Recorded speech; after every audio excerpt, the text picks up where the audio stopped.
Good evening, I'm Katerina Georgieva. This is CBC Windsor News. Thanks for watching. Tonight, some say new police board appointments are a missed opportunity. We'll tell you why. Plus, the Premier was in Windsor today. He promises moves to help healthcare, but the opposition says it is not enough. Local municipalities are ironing out their budgets. We'll break down the latest for you. And a new hockey card collection, the first of its kind. It's honoring Indigenous players. Let's start with changes at the Windsor Police Services Board. 2 people have been reappointed to the board after some time away, but a former board member says it's a missed opportunity to bring diversity to the table that oversees police. It's also left Amherstburg without decision-making power over the police service that responds to calls in its community. CBC's Jason Vio joins us live now with more on this. Jason, before we get into the criticism, can you just remind us what the board does? Well, they play a very important role in the community. They don't oversee specifically police operations, but the board does hire and fire chiefs and deputy chiefs. It also holds those senior leaders accountable and oversees how policies are implemented. Now, there are 5 seats on the board and they all have term limits. And a new member was announced today, but a former member isn't too happy with it. That's right. It's kind of continued criticism for diversity in senior ranks and representation in Windsor. And police tend to interact a lot with marginalized communities, people who are homeless, those struggling with drug addictions. We also know that the service has been pushing for increased diversity from within. Now, former police board member and city councillor Reno Bordelin says with a vacant seat on the police board for a member of the public, this was an opportunity to bring someone with connections to any of those communities. Instead, council appointed Sophia Chisholm. She's a senior VP at the WFCU Credit Union. Chisholm has also been on the board before. She was appointed in 2016 and left in 2018. If we had someone from marginalized communities, from the Black community, from the Muslim community, who was at that table, who had an opportunity to ask questions, to push issues, to push, our diversity plans that never move fast enough, our plans for engagement in the community that fall short oftentimes. How are we holding the executives' feet to the fire? And unfortunately, when you install someone with just such a high level of privilege who will be there just to be a bureaucrat again is just unfortunate, and it's the community at large that loses at this time. Now, we did reach out to Sophia Chisholm for an interview, but we did not hear back. And Jason, what's going on with the rest of the police board seats? Well, Mayor Drew Dilkens is staying on as chair of the board. Joanne Gignac, councillor in the city of Windsor, is returning as another council-appointed member. She was on the board prior to Bordelin taking over that seat in 2019. Now, Robert Divertai has been given another 3-year term. He's appointed by the province of Ontario, but another provincial appointee, Denise Ganam's term, was not renewed. She tells CBC News the reasons for that decision were never made clear to her. Now, so that leaves a vacancy on the board right now.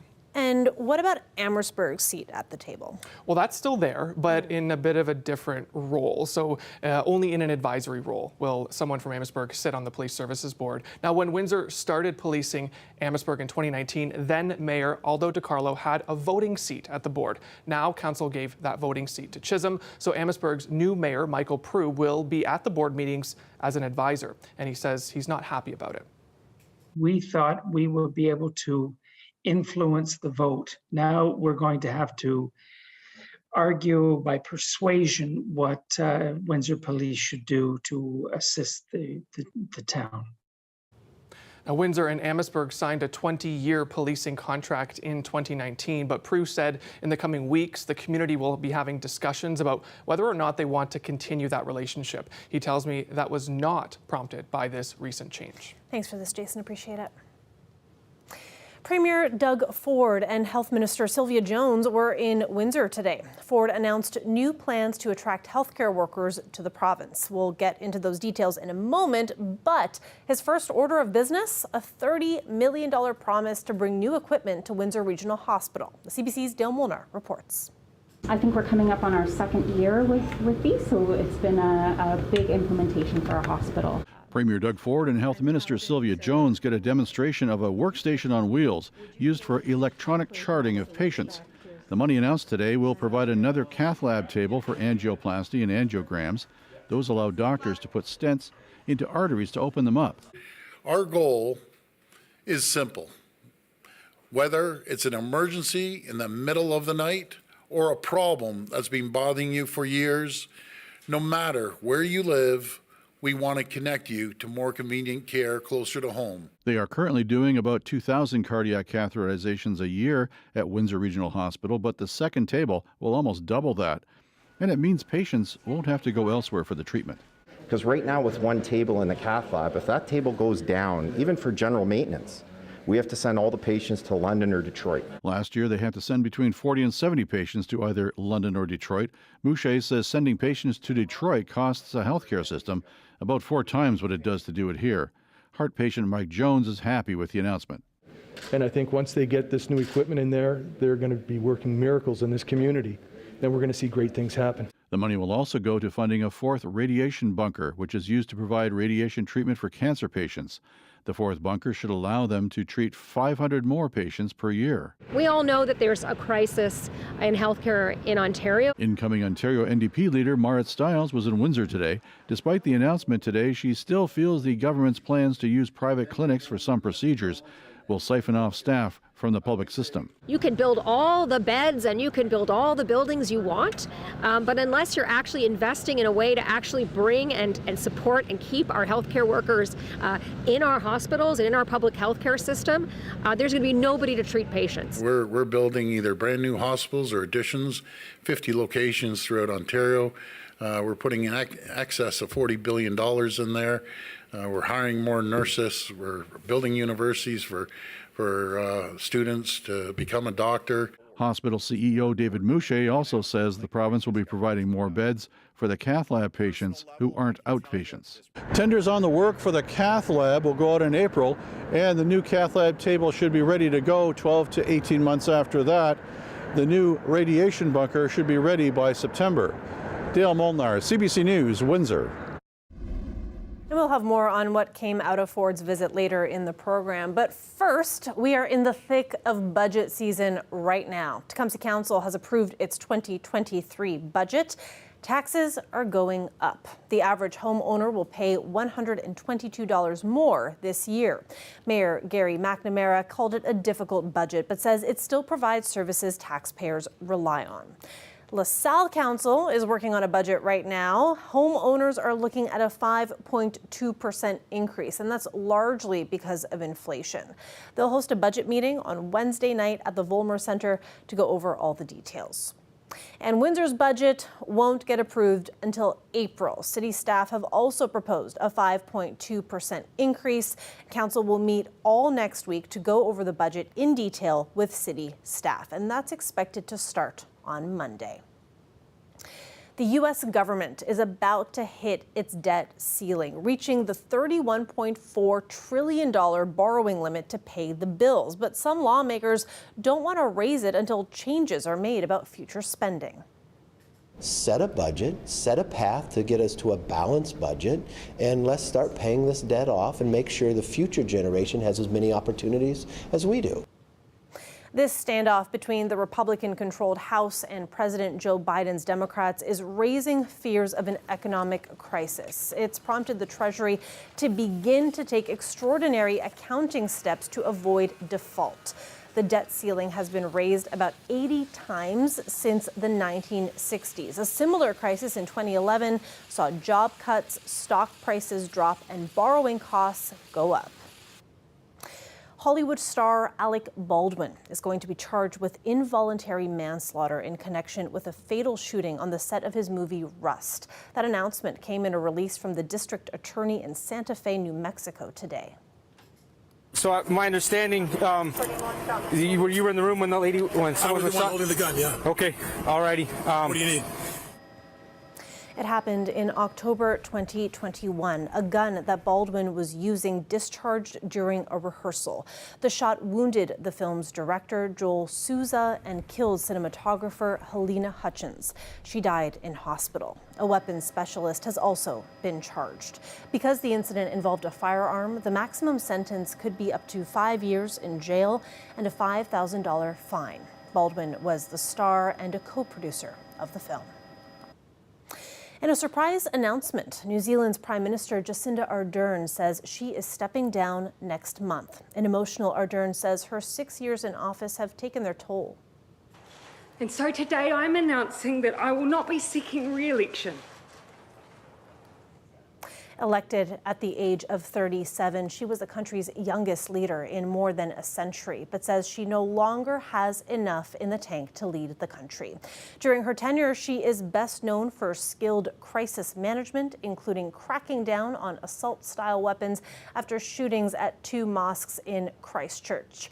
She also won praise for her leadership during the early days of the global pandemic. Ardern gave birth during her first year in office and made headlines when she took her baby to a UN Peace Summit.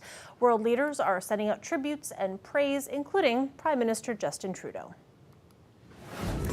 Let's take a live look outside there at the Ambassador Bridge. We've got more drizzle on the way this evening with the possibility of some flurries tomorrow. Colette Kennedy will have more for us after the break. Stay with us.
Now let's go back to the Premier's visit to Windsor and the latest effort to help the overburdened healthcare system. The Ford government says it's lifting provincial licensing requirements for healthcare workers in other parts of Canada, something officials claim is a first in the country. The plan is to attract out-of-province workers at a time when many hospitals and long-term care homes are facing staffing shortages. Lorenda Redekop has the details.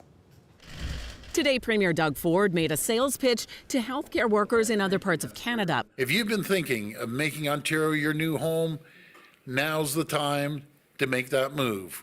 We're here, we're waiting with open arms and jobs to fill.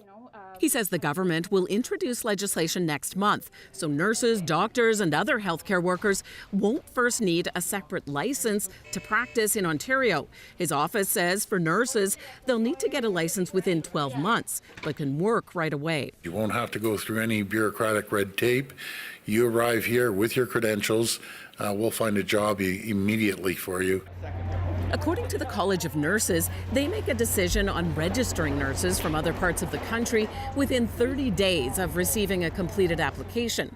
The College of Physicians and Surgeons says for doctors, it's already expedited to 5 days. The opposition doesn't see this resulting in a big healthcare worker boom, with Bill 124 still in place.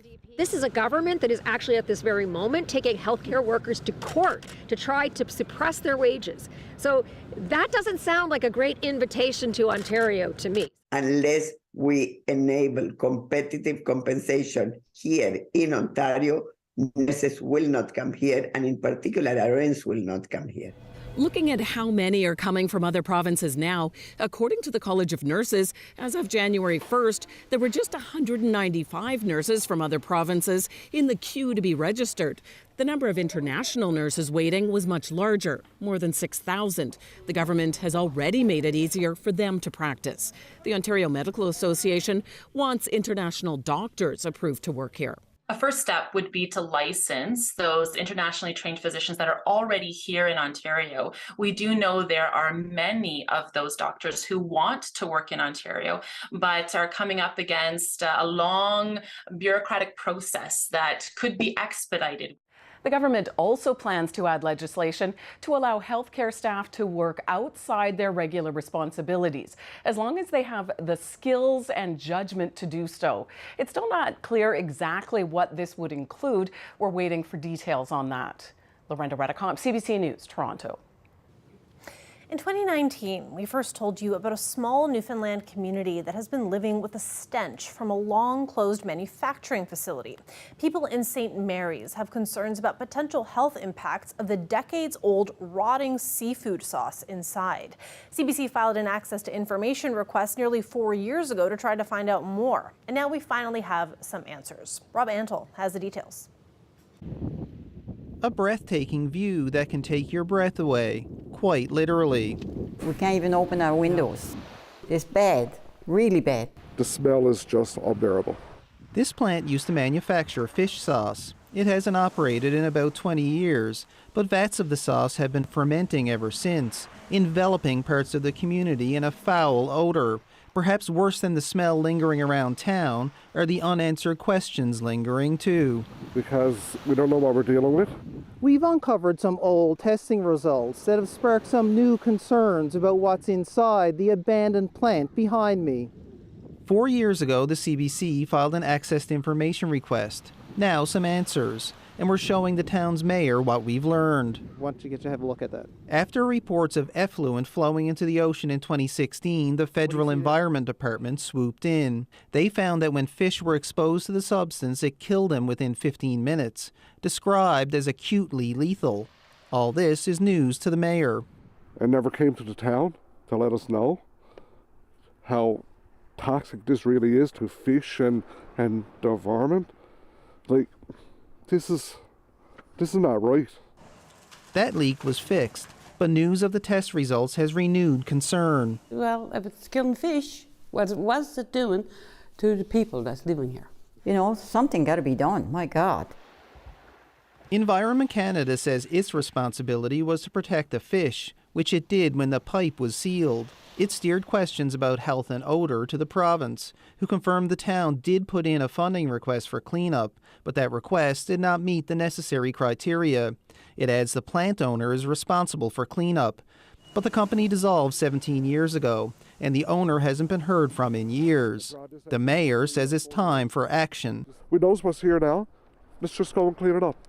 All levels of government. Let's work together and get this done once and for all. He says that's something the town of 309 people can't do on its own. Rob Antle, CBC News, St. Mary's, Newfoundland. We've got Colette Kennedy joining us now for a look at our local weather forecast. And Colette, we're gearing up for a little bit more rain with a sprinkle of some snow, looks like, maybe? Yeah, we kind of have almost everything, or at least if not here, like very close by in terms of what has been happening in southern Ontario over the last 24 hours. Boy, the mild conditions prevail, and that's why it's mostly been rain, and what's coming in is rain. 7 degrees, 4 for Chatham-Kent, 6 in Sarnia, but that temperature will be falling overnight tonight, and that's why a little bit of leftover residual moisture likely to be drizzly mixing with wet flurries more so than just purely in the liquid form. The sustained winds showing you these, of course, earlier in the day, they were quite blustery, and we've really seen things backing off. A couple hours in the afternoon, they kind of kicked up a bit again, but the sustained and the gusts have been much lower than what they were. Something interesting to note, though, you don't always or often see this in January, but it does happen. Now, the lake is kind of taking the oomph out of this, but see those blue strikes? Wait for it right through there. Yeah, some lightning, so some embedded thunder. I mentioned last night that potential was there, and it is kind of falling apart as this crosses the border, but still possible you hear that rumble of thunder as we have this going through. I forgot I put this image in here. I should have just gone to it so you can see those lightning strikes a little bit better. Wait for it again. Okay, there you go. And they kind of pop up and then they're gone because, again, that lake effect is having that impact. Pretty broad system still. You see this heavier rain, a little more organized, that's got to come in. So we have to deal with that this evening and into the early overnight. Once that moves through, there's not a lot of moisture on the backside, and that's why it's more drizzle or it changes over to some of these wet flurries. So that is in the forecast as we go into Friday. You know what else is in the forecast? As we head into Friday, clouds. The clouds are still hanging in there. Now they do want to try, they're really trying, the sun's trying to get through to break apart. So the odd sunny break here or there, maybe. I'm not really crossing my fingers for that. We have a much better chance though into Saturday. I know it still looks kind of dire, but some of this will be some higher thin cloud, and so we could see some brightness at least coming through. So that's for Saturday. The more significant clearing comes after the sun sets on Saturday. Of course it does. Look at the rainfall accumulations, 10 to up to 25 millimeters there at Leamington. That's just because of the way it's kind of tracking through, right? It's really pushing to the south there. So be aware of that tonight, that we do have wet roadways, some fog development, not out of the question. And as we look ahead, tomorrow, I think it's going to be hard for us to get to that 3 degrees, but we do have, I put 3 in the forecast. And then looking ahead into the weekend, I really want to put sun in there, but it's very hard when I look at what's really happening with the models and the projections. Yeah, hard to commit there, but I like seeing a little bit of sun poking through on the Monday. Yeah, it's always at the end, right? It's always at the... I think there's a Rick Mercer thing about that. The 7-day forecast has sun. Wait, anyway, you have to look it up. Okay, we'll do that. Thanks for that, Colette. You got it. When we come back, Josiah Sinanen joins us to tell us about a new limited edition hockey card collection. It's honoring Indigenous players. Stay with us.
former Windsor Spitfire from the Aamjiwnaang First Nation is being honored with an official NHL licensed card. It's part of a new limited edition card collection honoring Indigenous players. And for more on this, we have Josiah Siddanen live in studio. So hello. So Josiah, tell us more about what you've learned about the collection. Yeah, for sure, Kat. So this is the first time we're seeing an NHL licensed collection that's specifically made to honor Indigenous players. And these are people who've never had a card before. So it's being manufactured by Upper Deck, and they'll be rolling out over the next month. There are 8 players that are getting a card from around the country. But of course, we're really excited for Jason Simon, who used to be a Spitfire, as you mentioned, before he was drafted to the Devils in 1989, which he said totally changed his life. Tell us more about Jason. Yeah, Kat, it's actually an amazing story, so inspiring to hear. So as you mentioned, he's from Aamjiwnaang First Nation out by Sarnia, and he's actually played all over southwestern Ontario, Chatham, London, and Windsor before his draft. So he's only played 5 games with the NHL, which is why he didn't have a card previously. But when he got the call that this was happening, he was completely overjoyed, and he was able to select his photo and share the news with everyone he loved. So let's take a listen to his reaction that he shared with us on Afternoon Drive. You know, there's a little boy inside, that lives in all of us, or a little girl. And, oh, you got me emotional right now. Because that's that little boy, right? That's that little boy that feels like he was kind of let down and shafted, and he never was able to, get that. And, really it's just a card, right? But for that little boy inside me, it meant so much. That's so touching. Such a touching thing to hear. I love that quote. And we also got an update from Jason today that he received the cards in the mail today. So he got to see them physically, and he was super excited about that. There's a quick look at those. And he's currently 53 years old. So this was really something he didn't expect. And it definitely does make you emotional. It's so incredible to hear that. And he says this was a massive deal for him, and he got to choose the photo on that card. It's something that he wanted to convey, a dream come true moment for him, because it really was. So I'd highly recommend checking out that full interview by looking up Afternoon Drive on the CBC Listen app. Thank you so much for bringing us the story, Josiah. You're welcome, Kat. Thanks.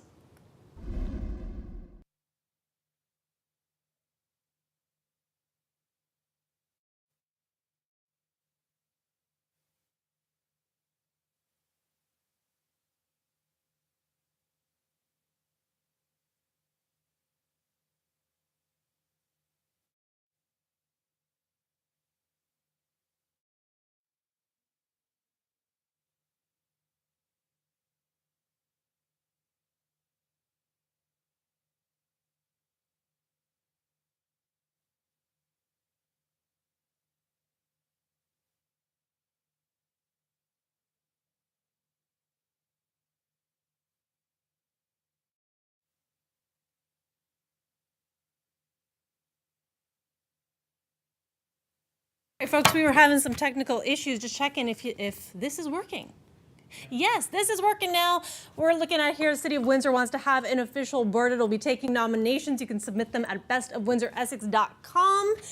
And with that, we're going to have to say goodnight. Thank you so much for watching. Good evening.